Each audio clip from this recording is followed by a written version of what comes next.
नमस्कार, मैं हूं प्रशांत और आज हम बात कर रहे हैं एक ऐसी फिल्म के बारे में जो चर्चा में है और इस फिल्म के जो सब्जेक्ट है उसकी वजह से भी और जो कलाकार हैं उसकी वजह से भी हम बात कर रहे हैं द ताज स्टोरी की। हमारे साथ हैं परेश रावल साहब, जाकिर हुसैन साहब और डायरेक्टर और राइटर तुषार। बहुत बहुत शुक्रिया बात करने के लिए।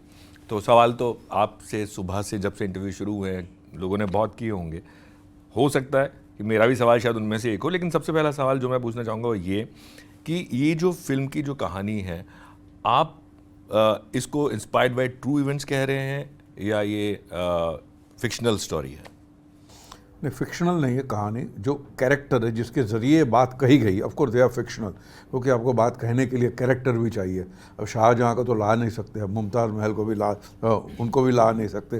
तो मेरा किरदार है, जाकिर भाई का किरदार, ऐसे जो मेरा फैमिली, ऐसे किरदार के ज़रिए एक कहानी के, लेकिन कहानी में जो बात कही गई है कतई फिक्शनल नहीं है, एब्सोल्युटली ऑथेंटिक एंड रियल है। जी जाकिर साहब, आप जब इस तरह की फिल्म हाँ करते हैं जिसमें एक आपको मालूम है कि कंट्रोवर्सी हो सकती है, विवाद हो सकता है, तो आपके लिए बतौर कमिंग फ्रॉम ए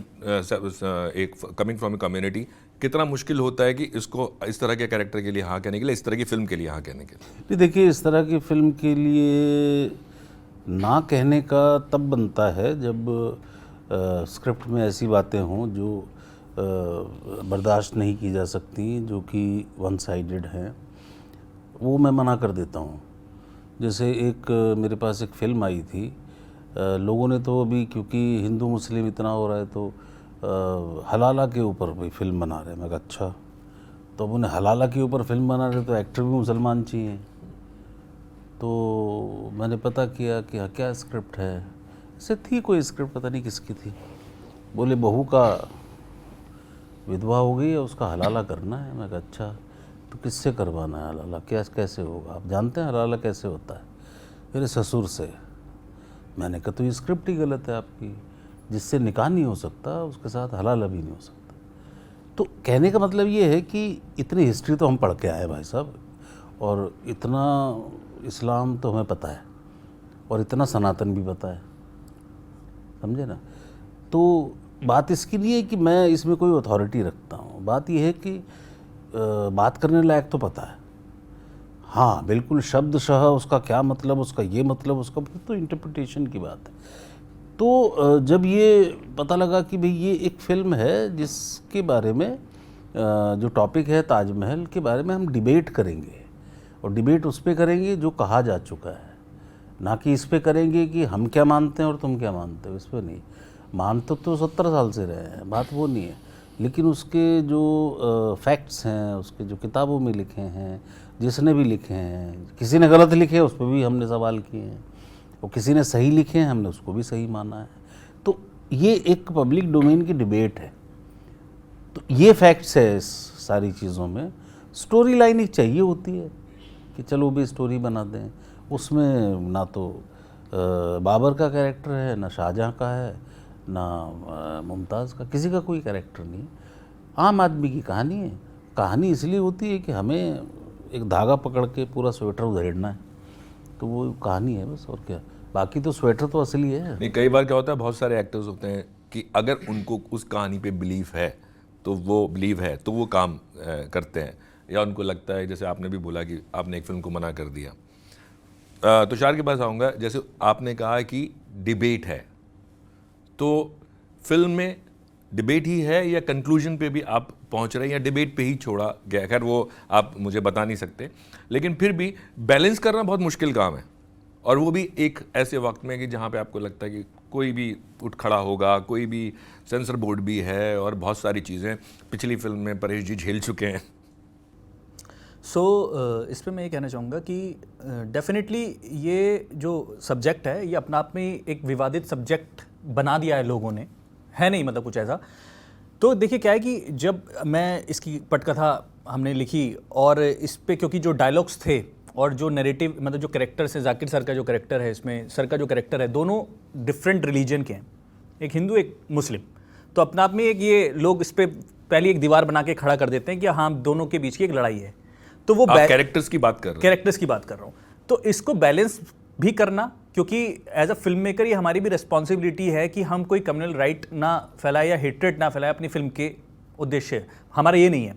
और सेंसर बोर्ड भी इस पर काफ़ी स्ट्रिक्ट है, क्योंकि सेंसर बोर्ड ने भी जब फिल्म देखी, हमारे रिसर्च मटेरियल को उन्होंने मंगाया पूरा, और 6 महीने उन्होंने स्क्रूटनाइज किया इसको, उसके बाद उन्होंने कुछ कट्स के साथ हमको ये फिल्म डिस्प्ले करने की अथॉरिटी दी, वो भी UA-13+ के साथ।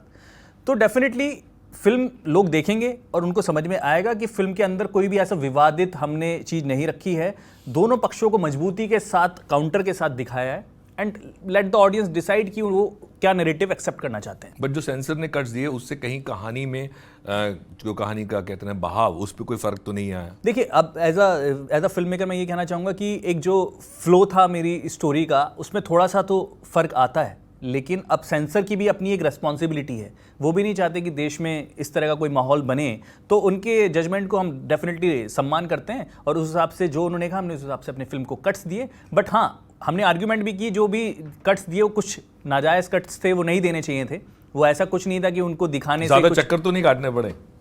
मैंने जैसे बताया आपको कि 6 महीने लग गए हैं, तो चक्कर तो बहुत काटने पड़े, बहुत पीछे लगना पड़ा उनके, बहुत परेशान भी हुए हम इस चक्कर में। बट ठीक है, एट द एंड फिल्म हमारी आज डिस्प्ले हो रही है। राइट।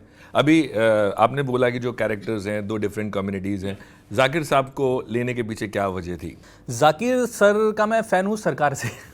सरकार में जो सर का जो कैरेक्टर था, तो एक बहुत ही तीखा कैरेक्टर था, जो एक्सप्रेशन है सर के आइज़ के, तो मेरा यही था कि मैं इनको लूँगा तो मैं इनकी आइज़ के साथ ही प्ले करूँगा इसमें। आँखें ही सब कुछ बयां कर देती है, क्योंकि मुझे एक सीनियर काउंसलेट दिखाना था फिल्म के अंदर, और एक इंटेलेक्ट दिखाना था, क्योंकि सर हिस्ट्री के भी स्टूडेंट रह चुके हैं, सर को पूरी नॉलेज है हिस्ट्री के बारे में भी। तो यही एक डिसीजन था कि सर को एक लर्नेड काउंसिल की तरह सर बिहेव करेंगे, एक पढ़े लिखे, खुद बड़े पढ़े लिखे एक्टर हैं, और जो सर का जो एक्सप्रेशन है, जो तीखापन है, वो मैं अपनी फिल्म में यूज़ करूँगा, तो डेफिनेटली वो मेरे कैरेक्टर, जो विष्णुदास नाम का मेरा कैरेक्टर है, उस पर भारी पड़ेगा। ओके। परेश जी, ये जो कहानी कह रहे हैं वो तो है ही, लेकिन आप लोगों के अपने क्या मत हैं इसको लेके, जो आपने रिसर्च किया है, जो आपने पढ़ा है, जो हम न्यूज़ में देख रहे हैं कि ये जो इसके ऊपर एक विवाद है कि ये मंदिर था या ये ताजमहल था, आप लोगों के अपने क्या मत हैं? नहीं, मेरा मत तो ये है कि मैं एक तो हिस्ट्री बफ नहीं हूँ, तो अगर आप हिस्ट्री की बात रखेंगे तो मुझे लोगों के साथ थोड़ा वेरीफाई करना पड़ता है। पहले तो मैं आपका जो प्राइमरी सोर्स है वो पढ़ूंगा, उसको वेरीफाई करूंगा, फिर आगे बढ़ूंगा। बट एक बात जो मैं मानता हूँ, भाई ये मंदिर होने के कोई सबूत नहीं है यहाँ पे, तो इसको मंदिर मान के चलना, कंट्रोवर्सी को हवा देना, वो उसके पक्ष में मैं नहीं हूँ। तो आई डोंट बिलीव कि इसमें कोई मंदिर वगैरह है। तो मेरा तो यही था कि भैया, और दूसरी बात है कि जो है कि इसमें क्या था, ये क्यों बंद है, ये दरवाजे को क्यों तोड़ा गया, जो सारी बातें हैं वो क्यूरियोसिटी जगाती है। उसका तो होना ही चाहिए भैया, उसका सॉल्यूशन निकलना चाहिए, उसका जवाब आना चाहिए। तो ये सारी बातें मुझे मैं काफ़ी एक्साइट हुआ था स्क्रिप्ट पढ़ के, क्योंकि स्क्रिप्ट में जिस तरह रिसर्च किया गया था, मैंने इतनी रिसर्च स्क्रिप्ट मेरी इतने 40-45 साल के करियर में मैंने पढ़ी नहीं है। तो मतलब ये करते हैं, और बशर्ते कि इस पर कोई जिंगोइज्म नहीं होगा, हिंदू मुसलमान कुछ नहीं होगा, हिंदू मुसलमान की बात ही नहीं। जो फिल्म में डायलॉग भी है, हिंदू मुसलमान का मिला जुला इतिहास है। तो ये था, तो जो इससे चलो करते हैं, we were on the same page. या ओके, मैं डेफिनेटली मानता हूँ कि ये मंदिर तो नहीं था।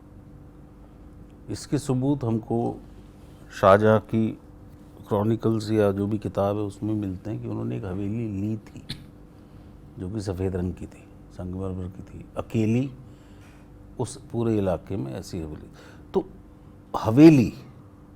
तो हवेली को हो सकता है मॉडिफाई या कुछ उसमें ऐड या कुछ सब्सट्रैक्शन किया होगा। अब आप देखते हैं, अब हवेली तो ऐसी होती नहीं है, हवेलियाँ तो हवेलियों की जैसी होती है। तो हो सकता है कि बीच में कुछ बना हो, यहाँ कुछ बना हो, वहाँ कुछ बना हो, उनको हटाया गया हो, कुछ किया गया हो। अब हवेली है, ये मेरा अपना परसेप्शन है, हवेली है तो उसमें मंदिर भी रहा होगा, हवेलियों में होते हैं। वो मंदिर था नहीं कह सकते, हवेली हम मानते हैं ज़रूर रही होगी, जो कि शाहजहाँ ने खुद माना है। तो फिर हम कौन होते हैं ना मानने वाले? जी, उसको मॉडिफाई किया होगा या उसमें और आर्किटेक्चर। अब देखिए, पिछले इंटरव्यू में बोलते थे मुग़ल आर्किटेक्चर को होता नहीं है। इसमें भी आपके डायलॉग भी है कि गुंबद। आप मुझे बताइए, मुग़ल कहाँ से आए थे? मंगोल से। मंगोल का आर्किटेक्चर दिखता है आपको? नहीं। तो ये तो क्योंकि सत्ता में मुगल थे, वो खाली मुगलों ने ज़्यादा होल्ड किया था, तो सत्ता में तो पर्शियंस भी थे, तो एक्चुअली पर्शियन आर्किटेक्चर है। मुगलों का तो कोई आर्किटेक्चर था ही नहीं। तो ऐसे भी व्हाट्सएप पे आते हैं कि और दूसरी बात 100-150 साल पहले सऊदी अरब कैसा था और वो आके हमारे यहाँ इतनी बिल्डिंग बना रहा है। भाई सऊदी अरब से तो आई नहीं कोई। तो कहने का मतलब ये है कि अनपढ़ होना, व्हाट्सएप यूनिवर्सिटी। नहीं वो व्हाट्सएप अधूरा ज्ञान। अभी क्या है कि इसको मंदिर, क्योंकि एक किसी हिंदू का घर है, महल है, तो हर हिंदू के घर में मान के चलिए छोटा मोटा मंदिर तो रहेगा ही। पूजा घर तो होता ही है। अब देखिए मुसलमान के घर में कुरान तो मिलेगा ही मिलेगा आपको, वो तो उससे कोई बात है ही नहीं, दो राय होती नहीं है। तो शायद इसमें अगर ये महल है तो फिर वहाँ पे मंदिर होगा, तो शायद इसके लिए इसने पकड़ लिया हो, जोर पकड़ लिया हो इस बात ने। भाई मंदिर था। तो अब ये कहा जाए कि जो लोग इस बारे में बात कर रहे हैं वो ट्रेलर देख के उन्होंने अपने अपने एक मत बना लिए हैं कि फिल्म में आप ये दिखाने की कोशिश कर रहे हैं कि भाई ये तो मंदिर था, और उसी की वजह से शायद जो भी विवाद के स्वर या कंट्रोवर्सी के स्वर उठ रहे हैं वो एक उसी की वजह हो सकती है। तो आप कह रहे हैं कि फिल्म देखने से पहले लोगों ने अपना एक मत बना लिया। हाँ, वो तो गंदगी चलती है हमारे वहाँ, पहले फिल्म देखो तो सही, बाद में बात करते हैं ना। मैंने तो यहाँ तक कहा अगर फिल्म देखा आपने, आपको कुछ लगा इसमें ऑब्जेक्शन है बोले तो केस कीजिए, डिबेट कीजिए, बुलाइए वो बंदे को, बोले बैठ जरा इस बात का जवाब दे। लेकिन वो तो बड़ी दूर, पहले फिल्म देखो ना, फिल्म नहीं देखनी है, उसमें मेहनत करनी पड़ेगी। वो नहीं चाहिए। मेरे ख्याल में एएसआई की जो रिपोर्ट है उसमें भी ये लिखा, न्यूज़ लेटर एक आया था उन लोगों का जिसमें ये लिखा हुआ था कि ये एक ऐसे कुछ चीज़ें नहीं है, कोई ऐसे बंद कमरे नहीं है, उनकी सफाई भी होती है और वो एक स्ट्रक्चर। नहीं वो बंद कमरे तो थे। नहीं, वो जो न्यूज़ लेटर जो एएसआई का है उसमें ये लिखा हुआ है, जो मैंने पढ़ा है, उसमें ये लिखा है कि ये जो अंदर नीचे जो बंद कमरे हैं वो स्ट्रक्चर को हेल्प करने के लिए, जिसके ऊपर ये ढांचा खड़ा हो सके, और उसके अलावा उसकी वक्त पे हर वक्त कुछ 6 महीने 8 महीने में उसकी सफाई होती रहती वो है। अभी बंद किए गए, वो पहले स्ट्रक्चर के लिए नहीं थे। जब शाहजहाँ कहते हैं, रेड फोर्ट जो सामने है, शाहजहाँ जब आते थे तो यमुना नदी के किनारे बोट से आते थे और वो नीचे ही जो गेट थे यमुना नदी के किनारे उससे एंटर करते थे मकबरे के अंदर। तो वहाँ पे रूम्स थे, गेस्ट हाउस थे वहाँ, मतलब, और क्योंकि ये हवेली थी पहले से ही मौजूद, बिकॉज हमारी लड़ाई ये है कि फाउंडेशन से नहीं बनाया गया जी, ये रेनोवेट किया गया है। क्योंकि मैं आपको इसका एग्जांपल दूं, इस्तांबुल में हैगिया सोफिया करके एक मॉस्क्यू है, वो बेंजेंटाइन आर्किटेक्चर का बहुत बड़ा नमूना है। वो पहले बहुत बड़ा चर्च हुआ करता था, 568 AD में वो बनाया गया था और 1463 में उसको मेजोलियम में कन्वर्ट कर दिया गया।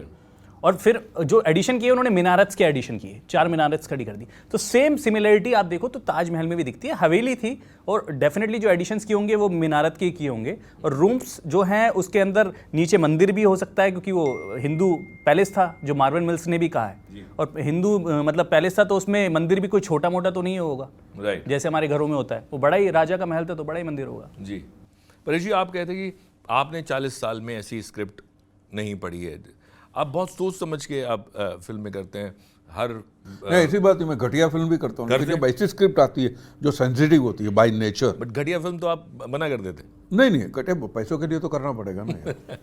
माने भले ऐसी फिल्म आती है कि जो रिसर्च मटेरियल आपको पता है, साला ऐसी अगर कुछ हो गया तो आप बड़ा बवाल खड़ा कर सकते हैं, तो उसको तो संभल के चलना चाहिए। इसके लिए और मैं ताज्जुब हो गया, तो इतना डिटेल में कोई बंदा करता है। मैं तो यहाँ तक मजाक करता था कहीं ऐसा ना लगे कि हिस्ट्री के क्लास खोले हमने, फिल्म नहीं की, हिस्ट्री के क्लास खोले हमने। बट इतना पेन्सटेकिंगली मेटिकुलसली जो रिसर्च किया गया, मुझे बहुत मज़ा आया, मुझे बहुत अच्छा लगा कि ऐसी पिक्चर का मैं हिस्सा बन रहा हूँ। जी, लेकिन मैं ये सवाल इसलिए पूछा क्योंकि आपको जब मज़ा नहीं आता किसी चीज़ में तो आप वो नहीं करते, और आपने ये इसके करने के लिए आपने अगर हाँ बोला तो कहीं ना कहीं आपको मज़ा भी आ रहा होगा। और उसके अलावा जो दूसरी चीज़ है वो ये कि फिल्म जैसे आपने कहा कि इस पे ज़रूर कुछ होगा, ज़रूर कुछ बात होगी, तो आपको लगा था कि जब कन्वर्सेशन तो होना चाहिए। जब ऐसी पिक्चर बनती है तो बात तो होनी ही चाहिए, और मज़ा तो लोगों को अलग किस्म का मज़ा आएगा। अगर आप मुझे डिटेल में बताते अरे ऐसा हुआ था तो मैं तो ये समझता था, जो अनफोल्ड होती है बातें, जो उजागर होती है बातें, मुझे मज़ा आता है उसके अंदर, इस किस्म के फॉर्मेट में। राइट। कोर्ट रूम्स आप लोग आपने पहले भी किए हैं कोर्ट रूम ड्रामा, मैं देख रहा था तो मुझे ओ माय गॉड याद आ रही थी। हाँ, सो जब आप कोर्ट रूम ड्रामा करते हैं, जाकिर आप थिएटर से आते हैं, आपने बहुत थिएटर किया, परेश जी आपने भी थिएटर किया है, लेकिन जब कोर्ट रूम ड्रामा आप ये कर रहे थे तो बड़े बड़े थिएटर की तरह आपके पास बड़े बड़े डायलॉग। भैया मैं सच बताऊँ, यहाँ पे बैठे उसके मैंने क्योंकि मुझे जाकिर भाई का परफॉर्मेंस का पावर तो मुझे पता है, बिकॉज जैसा उन्होंने कहा सरकार से मैं, आपने आइंस्टाइन देखा है इनका? नहीं मैं देखा नहीं एनएसडी में कमाल, तब कहाँ मैंने देखा। हाँ, तो मैं सरकार से फैन हो गया था इनका। क्या शार्पनेस, प्रिसीशन के साथ करना, ओवर द टॉप नहीं करना, नपातुला काम करना और जिसका इम्पैक्ट भी हो। तो ये, और दूसरी बात जब इवन लंबे लंबे डायलॉग थे, कभी क्योंकि मैं फफल जाता था तो used to help me in dialogue also, नहीं परेश जी ऐसा नहीं, ऐसा बोलो, ये गलत हो जाएगा ग्रामेटिकली, तो मुझे इमेंस हेल्प भी मिली है।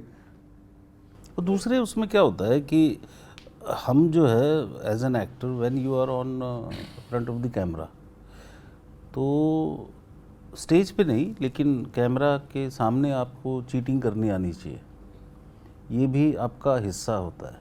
स्टेज पे भी हो जाती है चीटिंग वैसे कम होती है बहुत, मैं डायलॉग्स की बात कर रहा हूँ।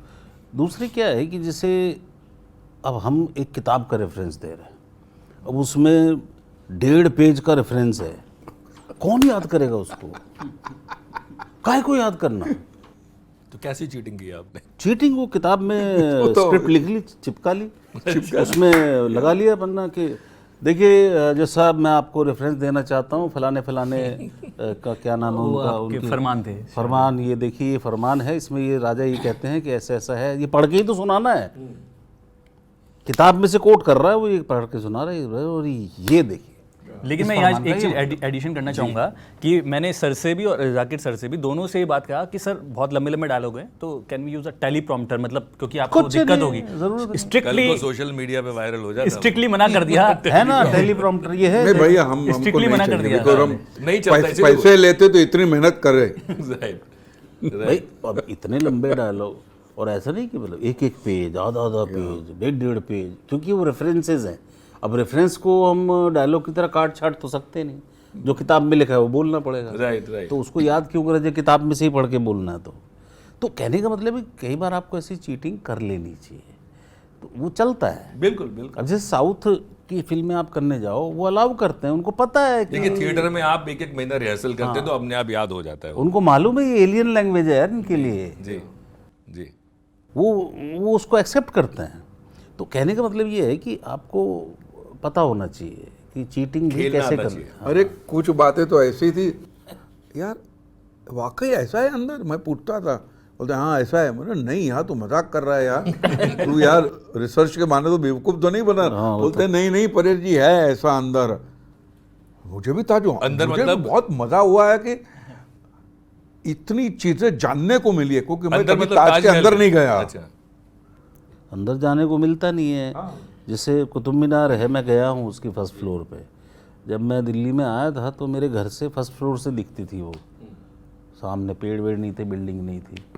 तो हमारे सामने वो स्टैम्पेड हुआ था, उसमें बच्चे सब मर गए थे ना, या लोग जो है फेल होते थे तो वहाँ से कूद जाते थे, इसलिए बंद कर दी गई वो, पढ़ाई में या इश्क में। हाँ, तो वो सबसे बड़ा तो वही है जी। तो किसी ने कहा तो था आप ये कह रहे हैं कि खोला जाना चाहिए, लोगों को पता लगे, ये 100% पता लगना चाहिए, पता लगना चाहिए, ताकि ये विवाद ही खत्म हो जाए। हाँ भाई यार खत्म हो तो खोल दो ना यार, खोल दो जी, अंदर जाने दो, क्या है कहाँ से क्या, चोरी के पीछे क्या है, खोल दो यार खोल दो। माने ऐसे एग्जाम डोली में दिल है, दिल खोल दो। बट मुझे ये बताइए कि जब आपने आसपास अपने जिक्र किया होगा मे बी अपने फ्रेंड से या बाकी लोगों से, क्योंकि बहुत सारे जो आपके दोस्त होते हैं या मैं बोलूँगा आपके शुभ चिंतक होते हैं, वो कहते हैं यार ऐसी फिल्म करो या मत करो। आप लोगों को किस तरह के लोगों ने राय दी थी जब ये फिल्म के बारे में आपके आसपास के लोगों को पता लगा होगा? तो नहीं ऐसा नहीं है। इनफैक्ट तो मैंने जो मेरे दोस्तों को बात कही तो बोला यार वेरी एक्साइटिंग परेश, ये तो कर रहा है ना। मैं कहूँ हाँ मैं कर रहा हूँ। वो किसी को ये भनक भी नहीं कि कोई हिंदू मुसलमान की तरफ उछाला जाएगा। ये तो कुछ जो बेवकूफ़ ऐसे ही बैठे हुए हैं जिनके पास कोई काम धंधा नहीं, उछाल रहे हिंदू मुसलमान करके, कोई लेना देना नहीं है इसके हिंदू मुसलमान से।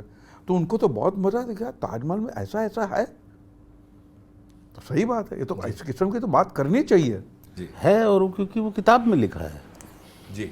और मैं तो अपने दोस्तों को वैसे ही नहीं बताता, क्योंकि मैं क्या कर रहा हूँ, अच्छा क्या और क्या चल रहा है, मैं चल रहा है।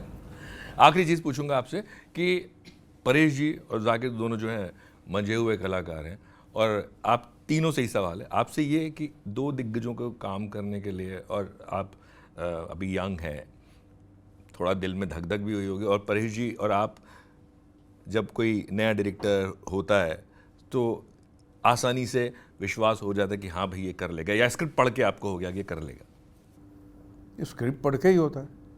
नहीं, स्क्रिप्ट और डायरेक्शन में बड़ा फ़र्क हो जाता है सर। जो लिखा होता है अगर वो भैया देखो जी, हर एक्टर के अंदर एक डायरेक्टर होता है, लेकिन मेरा जो है वो यहाँ पे नहीं आया, इनका जो है विजन उसको कैटर करने आया हूँ उनके, because he is the captain of the ship, तो मुझे उनके साथ चलना है।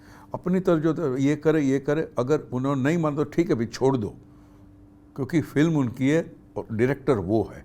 होशियारी नहीं करनी चाहिए ज़्यादा, आप अपना काम अच्छे से करो फिर उनका काम करना। नहीं, बतौर एक्टर कई बार हो जाता है ना कि अच्छा स्क्रिप्ट तो अच्छी लिखी है बट एक डायरेक्ट कर लेंगे, उतना बेहतरीन कर लेंगे जितना लिखा है। नहीं वो ठीक है, वो तो फ्यूचर की बात होगी। हाँ, वो तो अब वहाँ कैसे करेगा शूट, कहाँ कैमरा नहीं, इंडस्ट्री में चलता है ना सर, इंडस्ट्री में वो ठीक है, वो कुछ हाँ, लिखा है, इंडस्ट्री में बहुत चलता है, वो हमको नहीं चलाना है। वो एक बार कुछ ऐसा हुआ, एक तो यही बात जी जाकिर कुछ बोल नया लड़का था, उसने एक फिल्म बनाई, मुझे भी बुला लिया, पहली फिल्म थी उसकी, तो वहाँ सब पूरा मतलब सनी साउंड में, हाँ।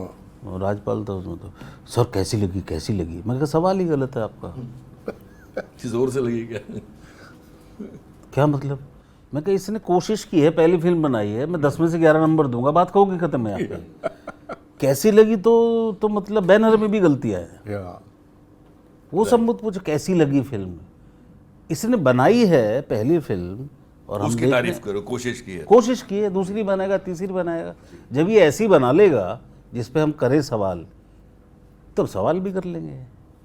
तुषार, तो बेसिकली ऑब्वियस है जो आपने बोला एज अ फिल्म मेकर, क्योंकि इंडस्ट्री में जो चलता है कि नए डायरेक्टर को आसानी से नहीं मिलता है, क्वेश्चन होता है डायरेक्टर के उस पर कैपेबिलिटी पे। But I am fortunate here कि सर ने परेश सर ने एंड जाकिर सर ने एक सवाल नहीं किया कि क्या तुम्हारा डायरेक्शन में एक्सपीरियंस है या क्या है, सिर्फ बात स्क्रिप्ट पे ही हुई।